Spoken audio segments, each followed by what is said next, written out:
हरे कृष्णा। ब्रह्मवैवर्त पुराण में भगवान श्री कृष्ण खुद युधिष्ठिर महाराज से कहते हैं कि हे राजा, जो भी इंसान श्रद्धा और भक्ति के साथ नियम से कामिका एकादशी का व्रत करता है, उसके सारे पाप खत्म हो जाते हैं और उसे भगवान श्री हरि का वैकुंठ धाम मिल जाता है। इसलिए ये कामिका एकादशी बहुत खास है। हर साल श्रावण महीने के कृष्ण पक्ष में ये कामिका एकादशी आती है, जो अपने नाम के मुताबिक हर तरह के पुण्य फल देती है और हर मनोकामना पूरी करती है। तो चलिए जानते हैं इस बार ये कामिका एकादशी कब है, एकादशी किस दिन पर रही है, इस दिन के खास शुभ मुहूर्त कौन कौन से हैं और अगले दिन इस व्रत का पारण कब करना चाहिए, ये सब जान गे। चलिए आज का वीडियो शुरू करते हैं। श्री हरिवंश पुराण में भगवान श्री कृष्ण खुद युधिष्ठिर महाराज से कहते हैं कि एकादश्याम विशेषण कामिका कीर्तिता यह व्रत सभी पापों को जलाने वाला अग्नि है और सभी इच्छाओं को पूरा करने वाला फल देता है। मतलब श्रावण मास की कृष्ण पक्ष की एकादशी को कामिका एकादशी कहा जाता है। ये व्रत सारे पाप मिटाने वाला और सारी मनोकामनाएं पूरी करने वाला होता है। हमारे ज्यादातर ग्रंथों और पुराणों में भी यही बताया गया है कि एकादशी का व्रत भगवान श्री हरि को बहुत प्यारा है और खासकर चातुर्मास के श्रावण महीने में आने वाली ये कामिका एकादशी बहुत ही खास होती है। जैसा कि नाम से ही पता चलता है, ये एकादशी इंसान की सारी मनोकामनाएं पूरी करती है। इस बार ये एकादशी 21 जुलाई 2025 सोमवार को पड़ रही है। इस एकादशी का व्रत खोलने का समय अगले दिन यानी 22 जुलाई 2025 मंगलवार को सुबह 5:38 से लेकर 7:08 के बीच रहेगा। चलिए अब देखते हैं एकादशी के दिन खास मुहूर्त कब होगा। एकादशी तिथि 20 जुलाई 2025 रविवार र को दोपहर 12:12 से शुरू होगी और एकादशी की तिथि 21 जुलाई 2025 सोमवार को सुबह 9:38 खत्म हो रही है। लेकिन उदया तिथि के हिसाब से देखा जाए तो एकादशी तिथि और व्रत तभी मनाया जाता है जब सुबह सूरज निकलते वक्त एकादशी तिथि चालू हो। इसलिए इस नियम के अनुसार हमें 21 जुलाई को ही एकादशी तिथि मिल रही है। इसलिए इस बार की कामिका एकादशी 21 जुलाई सोमवार को रखी जाएगी। 21 जुलाई सोमवार को ब्रह्म मुहूर्त सुबह 4:14 से 4:55 तक रहेगा और सूर्योदय का समय सुबह 5:36 होगा। सूर्यास्त शाम 7:18 होगा। सुबह पूजा का सही समय है 4:35 से लेकर 5:36 तक।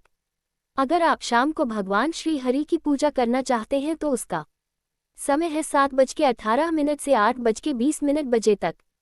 इसी वजह से आज का कामिका एकादशी का दिन खास बन जाता है क्योंकि आज सर्वार्थ सिद्धि योग है।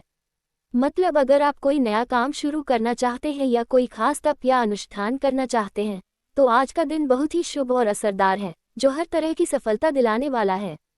और सबसे बड़ी बात यह है कि छोटी ये दिन भगवान श्री कृष्ण को बहुत पसंद है। इस दिन जितना ज्यादा हो सके हरि नाम का जप करो, इससे तुम्हें अनगिनत गुना ज्यादा फल मिलेगा। इसी एकादशी के दिन अमृत सिद्धि योग भी बन रहा है, जो रात 9:07 से शुरू होगा और अगले दिन सुबह 5:37 तक रहेगा। इस दिन राहु काल सुबह 7:19 से लेकर 9:02 तक रहेगा। तो इस पूरे समय में कोई भी शुभ काम मत करो। कोशिश करो कि इस दौरान ज्यादा से ज्यादा हरि नाम का जप करो। वैसे भी इस दिन उपवास रहेगा तो खाना भी उसी हिसाब से लेना। किसी भी काम या चीज में अपना समय बेकार मत गवाओ। सुबह का वक्त है, अच्छे से ध्यान लगाकर हरे कृष्ण महामंत्र जप करो। अपनी रोज की पूजा अर्चना करो और अपनी सोच को भगवान पर फोकस करने की कोशिश करो। तो ये थी आने वाली कामिका एकादशी से जुड़ी पूरी जानकारी, खासकर उसके शुभ मुहूर्त और तारीख के बारे में। अब हम आपको बताते हैं कि इस बार जो कामिका एकादशी आ रही है वो थोड़ा खास है क्योंकि इसी दिन श्रावण मास का सोमवार भी पड़ रहा है। जी हाँ, आप में से कई लोगों ने श्रावण मास के सोमवार का या फिर 16 सोमवार का व्रत संकल्प भी लिया होगा।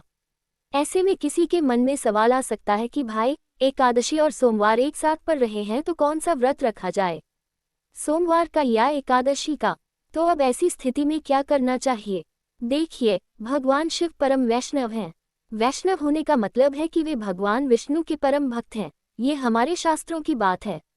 इसलिए अगर आपकी इच्छा हो तो आप दोनों व्रत एक साथ रख सकते हैं। इस दिन दोनों देवताओं की पूजा एक साथ की जा सकती है। सुबह सुबह सबसे पहले आप अपने इष्ट देव और गुरु का ध्यान लगाकर एकादशी व्रत की पूरी संकल्प विधि, पूजा पाठ आदि कर लें और उसकी कथा भी सुन लें। फिर भगवान शिव की सोमवार की पूजा विधि भी अपने रोज के तरीके से पूरे करें और सोमवार की कथा भी जरूर सुन लें। ये दोनों कथाएं आपको हमारे चैनल पर मिल जाएंगी। कथा सुनने के बाद दोनों व्रतों में जो सबसे आम बात है वो है उपवास रखना। वैसे भी हम सोमवार के व्रत में उपवास रखते हैं और एकादशी में भी उपवास रखते हैं। जो चीजें एकादशी में वही चीजें वर्जित होती हैं जो सोमवार के व्रत में वर्जित होती हैं। दोनों व्रतों का उपवास भी लगभग एक जैसा ही होता है। सोमवार के व्रत में आप शाम के समय या थोड़ा खाना खा सकते हैं, लेकिन एकादशी के दिन तो अन्न भी नहीं खाते। तो आप सोमवार के दिन ऐसा कर सकते हैं कि भगवान शिव को खुश करने के लिए पूरा दिन उपवास रखें और शाम को थोड़ा फलाहार कर लें। इस फलाहार में आप फल खा सकते हैं, दूध पी सकते हैं या फिर एकादशी का प्रसाद ले सकते हैं, जिसे आप भगवान को भी अर्पित कर सकते हैं। और शिव जी की पूजा में जो भी अन्न का भोग आपने लगाया है उसे आप शिव जी को अर्पित कर सकते हैं। शाम के समय पूजा पाठ व्रत के नियमों के मुताबिक ही कीजिए। बस एक बात का ध्यान रखना कि शिव जी को जो भोग लगाया था उसका प्रसाद आप उसी दिन न लें, उसे संभाल कर रखिए अगले दिन के लिए, ताकि जब आप एकादशी व्रत का पारण करें तो आपका पारण भगवान शिव के उस महाप्रसाद के साथ हो। ऐसा करने से आपको भगवान शिव की खास कृपा प्राप्त होगी, क्योंकि भगवान शिव जी हर वक्त राम नाम जपते रहते हैं। उन्हें भगवान विष्णु बहुत प्यारे हैं और वे बड़े वैष्णव हैं। इसलिए भगवान शिव को खुश करने के लिए आप सोमवार के दिन शाम को अन्न का आप प्रसाद लेने की जगह अगले दिन सुबह एकादशी के पारण के समय उस प्रसाद के साथ पारण कर सकते हैं। ऐसा करने से आप देखेंगे कि दोनों व्रत रखने से भगवान शिव और भगवान श्री कृष्ण की बड़ी कृपा मिलेगी और आपके जीवन में जरूर कोई ना कोई अच्छा बदलाव आएगा। तो इस तरह इस एकादशी पर अगर आप दोनों व्रत कर रहे हैं तो एक साथ भी रख सकते हैं। अब एक सवाल ये आया था कि एकादशी के अगले दिन भी हमारा व्रत होता है, वो है प्रदोष व्रत। इस बार 22 जुलाई को भौम प्रदोष व्रत है, तो अब क्या करें? देखिए, अगर आप शारीरिक रूप से ठीक हैं तो दोनों दिन व्रत रख सकते हैं, लेकिन जैसे हम जानते हैं एकादशी व्रत का पारण करना जरूरी होता है, तो इसलिए एकादशी के अगले दिन यानी 22 तारीख को सुबह जब पारण करने का समय हो तब एक दाना अन्न लेकर पारण कर सकते हैं। या फिर आपने पिछले सोमवार को भगवान शिव को जो भोग लगाया था रात में या शाम को उसका एक दाना लेकर आप अपने व्रत का पारण कर सकते हैं। उसके बाद आप अपना प्रदोष का व्रत वैसे ही जारी रख सकते हैं। इस तरह आप भगवान शिव से खास मन से प्रार्थना करें कि आपकी ये स्थिति है और इस हालात में एकादशी का पारण करना भी जरूरी है, इसलिए आप सिर्फ पारण के लिए उस अन्न का एक दाना ले रहे हैं। ऐसे प्रेम से भगवान से विनती करने पर आपका प्रदोष का व्रत भी टूटेगा नहीं और आप तीनों व्रत यानी कि एकादशी का व्रत, 16 सोमवार का व्रत और अगले दिन प्रदोष व्रत ये तीनों एक साथ रख सकते हैं। अगर आपको शरीर में कोई बीमारी हो, थकान लगे या कमजोरी महसूस हो तो आप फल वाला प्रसाद ले सकते हैं। एकादशी का प्रसाद या फल भी ले सकते हैं, दूध भी ले सकते हैं, दूध से बनी चीजें भी खा सकते हैं। लेकिन कोशिश करें कि ये चातुर्मास का समय है, जितना हो सके उतनी तपस्या करें।